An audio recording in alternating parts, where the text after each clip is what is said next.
नमस्कार दोस्तों, मेरा नाम मिस्टर मैक्स है और मैं हरियाणा के भिवानी जिले का रहने वाला हूं और आप सभी का स्वागत करता हूं हमारे यूट्यूब चैनल पनिशमेंट हुक में। और आज फिर एक और न्यू हिंदी मुर्गा पनिशमेंट स्टोरी लेकर आए हैं जिसका नाम है थाने में भाभी ने मुर्गा बनाया। और यह कहानी हमें ऋतिक तिवारी ने भेजी है और यह कहानी आप सुने ऋतिक तिवारी की जुबानी। नमस्कार दोस्तों, मेरा नाम ऋतिक तिवारी है और मैं आप सभी के लिए मेरी एक रियल हिंदी मुर्गा पनिशमेंट स्टोरी लेकर आया हूँ। मैं हरियाणा का रहने वाला हूँ और मैं स्कूल की छुट्टियों में मेरे भाभी के यहाँ दिल्ली में चला गया। वहाँ मैं मज़े में ज़िंदगी काट रहा था। मेरी भाभी पुलिस में है, फिर भी उन्होंने मेरे लाड प्यार में कोई कमी नहीं छोड़ी। मैं दिल्ली में खूब मस्ती करता था और कुछ दोस्त भी बन गए थे जिनका नाम सैम, हरी, मुन्ना और जग्गू थे। और सभी बहुत मस्ती पार्टी वगैरह और नशा भी और लेट नाइट पार्टी भी करते थे।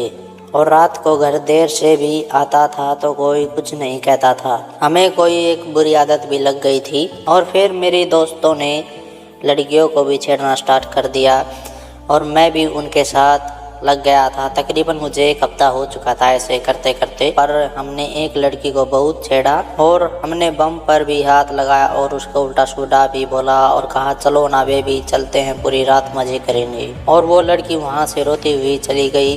सीधे जाकर पुलिस कंप्लेंट कर दी और फिर एक पुलिस जीप हमारे पास रुकी। उसमें एक एसआई और 4 हवलदार महिलाएं थीं और उन्होंने हमें पकड़ लिया और कहा कि चलो बताती हूँ तुम्हें पूरी रात कैसे मज़े करते हैं।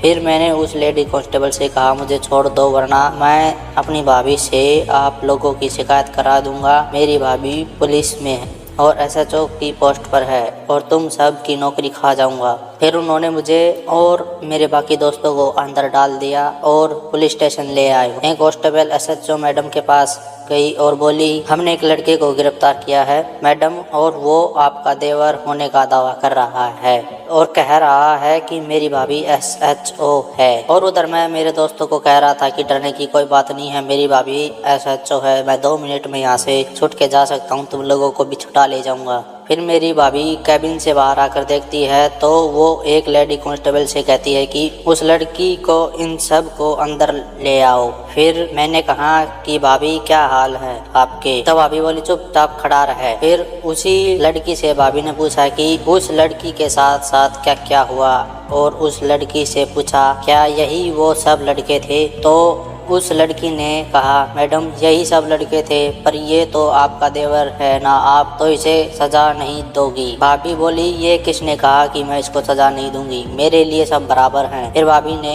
एक लेडी कांस्टेबल से कहा गीता वो वजनी पटा लेके आओ। फिर वो पटा लेने गई। फिर भाभी से मैंने कहा भाभी आप मुझे मारोगी क्या, मजाक कर रही हो, मैं तो आपका देवर हूँ ना, आप मुझे क्यों मारोगी? तो भाभी ने कहा अभी पता चल जाएगा तुम्हें अभी। फिर वो लेडी कांस्टेबल पटा लेकर आई। वो पटा देखकर तो मेरी जान ही निकल गई। और फिर वो भाभी ने कहा कि गीता तुम रितु को भी बुला लो और अंदर से दरवाजा बंद कर दो, बाहर का कोई भी आदमी अंदर नहीं आना चाहिए। और फिर भाभी ने कहा कि पहले इस मेरे देवर से ही शुरू करती हूँ। फिर गीता बोली कि मैडम ये तो आपका देवर है। फिर भाभी बोली फिर देवर है तो क्या, गलती पे गलती करे जाएगा ये, जल्दी इसे नीचे लिटाओ और आगे से पीछे से इसके हाथ पैर पकड़ लो। फिर गीता ने मेरे को कहा उल्टे होकर लेट जाओ देवर जी अब। फिर मैं मना करने लगा तो भाभी बोली गीता उल्टा लिटाओ इसे। तो फिर मेरे को जबरदस्ती उल्टा लिटाया गया। गीता ने आगे से हाथ पकड़ लिए और रितु ने पीछे से पैर पकड़ लिए ताकि मैं हिल भी ना पाऊँ। फिर भाभी ने वो पटा हवा में ऊपर किया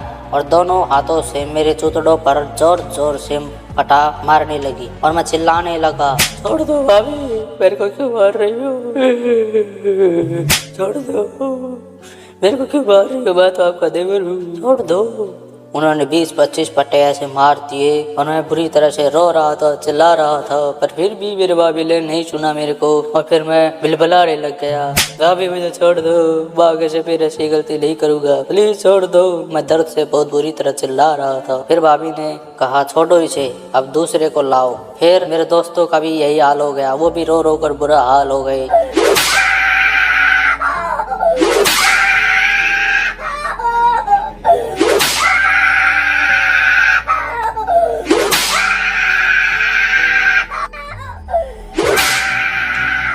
उन्होंने 50-50 पट्टे सभी के चौतड़ों पर मारे हैं। फिर भाभी ने हमें सभी को कहा कि चलो अब तुम कमरे से बाहर जाओ।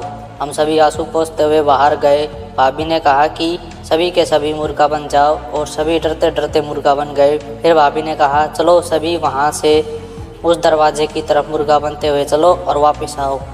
ऐसे ऐसे 20 चक्कर भाभी ने हमारे लगवा दिए। फिर हम थक गए। फिर हमने कहा भाभी छोड़ दो प्लीज़, आगे से ऐसी गलती नहीं होगी।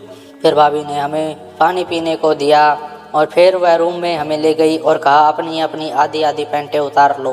फिर हमने कहा भाभी क्यों मार रही हो, क्यों हमें पैंट उतरवा रही हो हमारी, छोड़ दो हम हाथ जोड़ रहे हैं। फिर भाभी ने मेरे मुंह पर जोरदार थप्पड़ मारा। मैंने झट से आधी पैंट उतार दी। फिर सभी ने आधी आधी पैंट उतार ली और कहा कि अब सभी मुर्गा बन जाओ फिर से। फिर हम सभी झटके के साथ में मुर्गा बन गए और फिर भाभी ने उस लड़की को पटा दिया और कहा कि चौतड़ों पर ऐसे ऐसे पटे मारो कि आवाज बाहर तक सुनाई दे। फिर उस लड़की ने जोर जोर से एक एक करके पटा मारने लगी। हम सभी के चौतड़ों पर 5-5 पटे लगने लगे। फिर हम माफी मांगने लगे, हमें माफ़ कर दो भाभी, अबे ऐसी गलती नहीं होगी, अबे माफ़ कर दो, अबे छोड़ दो। फिर भाभी बोली हाँ माफ़ी मांगने का भी मौका मिलेगा तुम लोगों को, पहले अपनी सज़ा तो पूरी कर लो, चलो वापस से मुर्गा बन जाओ, 5-5 पटे और खाओ। हम सभी फिर से मुर्गा बन गए। फिर उसी लड़की ने 5-5 पटे मारे। हमारी तो जान ही निकल गई। मैं ऊपर से नीचे तक पूरा पसीने में तरबतर था, मेरी टांगें तक काँप रही थी। फिर हम सभी ने उस लड़की के पैर पकड़ लिए और कहने लगे हमें माफ़ कर दो, हम तुम्हें आगे से परेशान नहीं करेंगे।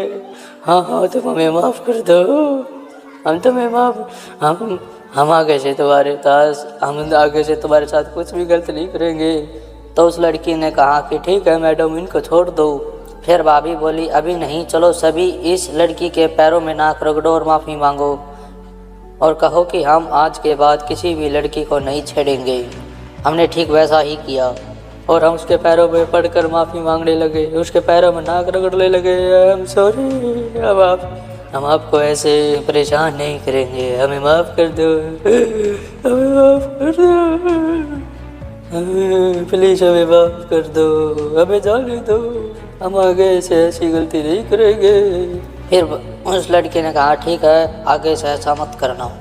फिर भाभी ने कहा अगर आगे से शिकायत आई तो पूरा नंगा करके मारूंगी। और फिर हम सभी को अब अपने घर भेज दिया। फिर भाभी घर पर आई और अपने कपड़े बदल कर मेरे पास आकर बैठी। तो मैं सो रहा था, तो मैं ऊपर चौतड़ करके सो रहा था। तो भाभी ने आकर देखा मेरे तो एकदम लाल हो चुके थे। वो फिर वापस गई, हाथ मुँह धोकर उसने खाना वगैरह बनाया, फिर मेरे पास आई। फिर भाभी बोली लो उठ जाओ और सब कुछ तुम्हारी पसंद का है खा लो। अब मैंने कहा नहीं खाना मुझे। भाभी बोली नाराज़ हो क्या तुम मुझसे? अरे फिर तुम मुझसे नाराज़ क्यों हो?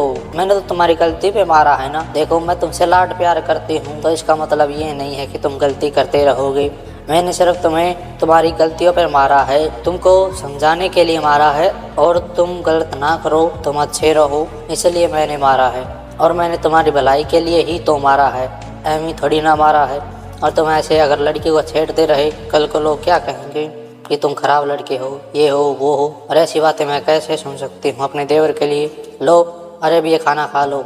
फिर मैंने भी सोचा कि हाँ मैंने भी कुछ गलतियाँ की हैं।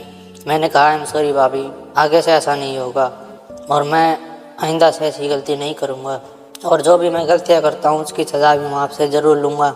और फिर मेरे को भाभी ने अपने हाथों से खाना खिलाया। फिर भाभी ने मेरे चौतड़ों की तेल मालिश की और पूरे शरीर की भी मालिश की। भाभी अच्छी मालिश करती हूँ। और फिर मैं सो गया और कभी भी कुछ भी गलती होती थी तो मैं सीधा थाने में ही चला जाता था। उनसे कहता था कि ये लो मेरे को मार लो क्योंकि मैंने ये गलती की है। तो भाभी भी बड़े प्यार से ही मारती थी मेरे को। तो ऐसा ही चलता रहा और मुझे उनकी मार में भी मज़ा आने लग गया था और मैं गलतियाँ जो भी करता था उनकी सज़ा मैं ज़रूर लेता था।